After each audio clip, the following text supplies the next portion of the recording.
आवारा घूम रही हो, वो माँ बाप जिसकी बेटी फैशनीले कपड़े पहन रही हो, वो माँ बाप जिसकी बेटी मोबाइल पे गैर लड़कों से बातें कर रही हो, वो नबी ने फरमाया जिसकी 3 बेटियां हो तो वो जन्नत का हकदार, सही परवरिश कर दे तो 2 वो भी जन्नत में नबी लेके जाएंगे उसको, एक तो वो भी जन्नत में। अब मुझे कह लेने दिया जाए बेटियों की वजह से तुम्हें जन्नत मिल रही है, मगर हदीस ऐसी पढ़ने जा रहा हूं कि तुम्हारा कलेजा मुंह को आ जाएगा, ऐसी हदीस पढ़ रहा हूं तुम्हारे होश ठिकाने आ जाएंगे। नबी फरमाते हैं क़ाल क़ाल रसूलुल्लाह सल्लल्लाहु तआला अलैहि वसल्लम सलासा ला यदखुलूनल जन्नह अला कुल्ली वालिदै वद्दयूस वरजुलतुन निसा। नबी फरमाते हैं 3 लोग जन्नत में नहीं जा सकते, उधर बेटियों की वजह से जन्नत है। नबी फरमाते हैं 3 लोग जन्नत में नहीं जा सकते। अब मुझे बताओ अगर नबी जी से मना कर दे तो कोई पीर जन्नत में नहीं ले जा सकता, अगर नबी जी से मना कर दे कोई मौलाना जन्नत में नहीं ले जा सकता, अगर नबी मना कर दे कोई मुफ्ती जन्नत में नहीं ले जा सकता, अगर नबी मना कर दे तो कोई वली जन्नत में नहीं ले जा सकता, अगर नबी मना कर दे तो उसकी नमाजें जन्नत में नहीं ले जा सकती, अगर नबी मना कर दे उसके रोजे जन्नत में नहीं ले जा सकते, अगर नबी मना कर दे उसका हज जन्नत में नहीं ले जा सकता, अगर नबी मना कर दे तो कोई माई का लाल जन्नत में नहीं ले जा सकता। नबी मना कर रहे हैं, नबी फरमाते हैं 3 लोग जन्नत में नहीं जा सकते। मैंने हदीस भी पढ़ दी ताकि मेरी बात पुख्ता हो जाए, कोई ये ना कह दे अपनी तरफ से बता के गए हैं। हदीस फिर सुनो, क़ाला क़ाला रसूलुल्लाह सल्लल्लाहु तआला अलैहि वसल्लम सलासा ला यदखुलूनल जन्नह अला कुल्ली वालिदै वद्दयूस वरजुलतुन निसा। नबी फरमाते हैं 3 लोग जन्नत में नहीं जा सकते। वो 3 लोग कौन है? नंबर 1 वो माँ बाप जिसकी बेटी आवारा घूम रही हो, वो माँ बाप जिसकी बेटी फैशनीले कपड़े पहन रही हो, वो माँ बाप जिसकी बेटी मोबाइल पे गैर लड़कों से बातें कर रही हो, वो माँ बाप जिसकी बेटियां अपने दोस्त बॉयफ्रेंड बना रही हो, वो माँ बाप जिनकी बेटियां कानों में ईयरफोन लगा करके ठुमक ठुमक के चल रही हो, जिनकी बेटियां गरारे शरारे मेले ठेलों में घूम करके इस्लाम को बदनाम कर रही हो, वो माँ बाप दयूस है, दयूस है, दयूस है। और नबी फरमाते हैं दयूस जन्नत में नहीं जा सकता। समझ में आ रही बात? बेटा मैंने कहा था मैक का ज्यादा ई को मत रखो ताकि बात समझ में आ जाए। आका फरमाते हैं 3 लोग जन्नत में नहीं जाएंगे, उधर बेटियों की वजह से जन्नत का रास्ता खुला और इधर बेटियों की वजह से जन्नत का रास्ता बंद। क्यों? उधर परवरिश ठीक, इधर परवरिश ठीक नहीं। अब जरा यहां के लोग अपने आप को संभालो। देखो हर हर पुर के गयूर मुसलमान इतने लोग हैं यहां पर, कम से कम 50 लोग ऐसे होंगे जिनकी जवान बेटियों पे मोबाइल होगा, जवान बेटियों पे मोबाइल। ठंडे दिमाग से सोचो, 4 रोटी खाते हो, 2 की अकल रखो। तुम्हारी बेटी तो मेरी बेटी, इस्लामी रिश्ते से वो भी मेरी बहन बेटी, मगर मैं पूछना चाहता हूं प्यारे, हमने जो बेटी को मोबाइल दिया है, इतना बता दो कौन सा ऐसा रिश्तेदार है जो तुमने इंतजाम कर दिया कि ले बेटी बात करती रही है। बेटी को मोबाइल की जरूरत क्या है? व्हाट्सएप चलाएगी, कहां चलाएगी? फेसबुक चलाएगी, कहां चलाएगी?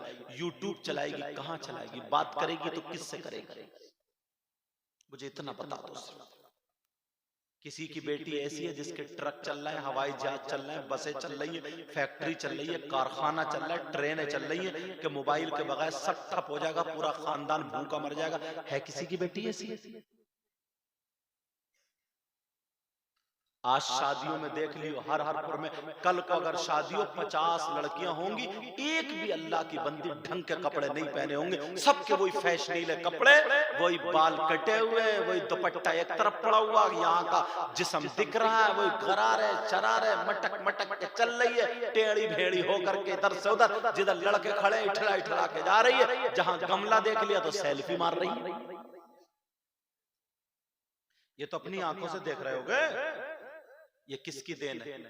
हर हरपुर की लड़की को अगर मैं बरेली छोड़ दूं, ये जिला बरेली होगा शायद या पीलीभीत है, बरेली, अगर बरेली में छोड़ दूं हर हरपुर की लड़की को, उसे अपना घर नहीं मिलेगा। तो बंबई का फैशन कहां से आया उसके पास?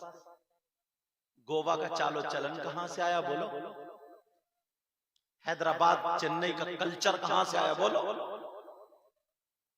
हमारी बेटी जो हरहरपुर से कभी निकल के नहीं, भाई तुम्हारी है तो हमारी निकल के नहीं गई, लेकिन खाने का ढंग फिल्मों जैसा, पहनने ओढ़ने का ढंग फिल्मों जैसा, चलने का ढंग फिल्मों जैसा, डायलॉग बोल रही, सारी चीजें मेहंदी लग रही है वो फिल्मों जैसी, कपड़े वो फिल्मों जैसे, जैसे बंबई में वो नाचने वाली औरतें फिल्में जो बना रही है, वो हमारे घरों में कहां से आया? इस अब्बा ने दिया। ये मोबाइल की देन है, मोबाइल की देन है। और ये जो अम्मा है ना, अम्मा ये भी कटवाने की है। बताऊं कैसे? इस अम्मा को पता नहीं है कि बेटी आधा घंटा खड़े होकर जीने पे कभी झंपर इधर को फेंक रही है, कभी इधर को फेंक रही है, और इठला इठला के जो आधा घंटा बातें कर रही है, किससे कर रही है? इस अम्मा को पता नहीं है क्या? कौन सा ऐसा रिश्तेदार है? माँ को पता नहीं है कि जीने पे आधा घंटा मेरी बेटी किससे बात कर रही है? जब बिल्कुल फैलने लगी, मोहल्ले में चर्चे होने लगे, फला की लड़की ने ऐसा कर दिया, ये हुआ तो हुआ, ऐसा हुआ वैसा हुआ, अब रोते हुए आई अब्बा के पास, पता नहीं मेरी बेटी को क्या हो गया, मेरी बेटी तो बड़ी अच्छी थी, बड़ी नमाज पढ़ती थी, आज तक कोई गलत काम नहीं किया था, मुझे लगता किसी ने जादू करा दिया, उसका दिमाग फिरवा दिया। दिमाग कोई दिमाग नहीं फिरवाया। इस अम्मा की कमर पे 3 लट्ठ मारो। कौन है इतना बड़ा दिमाग फेरेगा? कोई दिमाग नहीं फिर। अब ढूंढती पर रही है मियां, समझे? अब ये ढूंढ रही है कोई मियां ऐसा मिल जाए, कोई मियां ऐसा मिल जाए ना, ऐसा मिल जाए कि मेरी बेटी का दिमाग फेर दे। और मियां ढचोकले वाला जो है, नकली उसकी बात कर रहा हूं, वो खुद इस इंतजार में बैठा है कोई ऐसा मरीज मिल जाए जो मेरे घर के हालात पलट दे। समझे? माइक पे अभी आधा घंटा बोला हूँ, 7 तरीके के डिजाइन की आवाज निकलने लगी। मुझे लग रहा है इस पे भी कुछ असर हो गया। अगर इस पे नहीं हुआ तो मैक वालों पे जरूर हो गया। लेकिन कोई बात नहीं, तवज्जो रखो। असल में वो भी क्या करें, चैनल वाले इतने आ जाते हैं ना कि मेरी पिन लगा दो, मेरी पिन लगा दो, मेरी पिन लगा दो। एक बैटरी और 10 कारें। लेकिन तवज्जो चलो, इनका काम क्या ना, इनका चैनल वालों का ये काम, कोई 3 ही बात है तो थोड़ा सा खुश हो गए हो गए। तवज्जो, इनकी नियत ये नहीं है, इनकी नियत ये व्यूज ज्यादा हासिल हो, समझे? कि मेरा चैनल चल जाए। अल्लाह ताला सबके जायज कारोबार में बरकत अता फरमाए। अब सुनो, नबी फरमाते हैं अगर जिसकी बेटियां आवारा घूम रही हो वो दयूस है, दयूस, और दयूस जन्नत में नहीं जा सकता। मेरे भाई मेरी बहन सुन ले, इन बच्चों को मुबारकबाद देना, इन कमेटी वालों को जो इन्होंने जलसा किया, तुम्हें ये बातें मिल रही है। अब तुम्हारी बेटी लहंगा शरारा गरारा ये दोबरा लपेट के आ जाए, जिसका दुपट्टा इधर पड़ा है, जवान 18-20 साल की आ जाए, तो तुम्हें ये जलसा याद आना चाहिए। और मैंने तो इसलिए पक्की करके हदीस भी पढ़ दी, जब बात अच्छी हो ही नहीं सकती, मानना ना मानना तुम्हारा काम। हर चीज में ना मांगने का ढंग होता है। गरीब नवाज की बात याद आ रही, सुनना चाह रहे हो? हाथ उठवा लूं?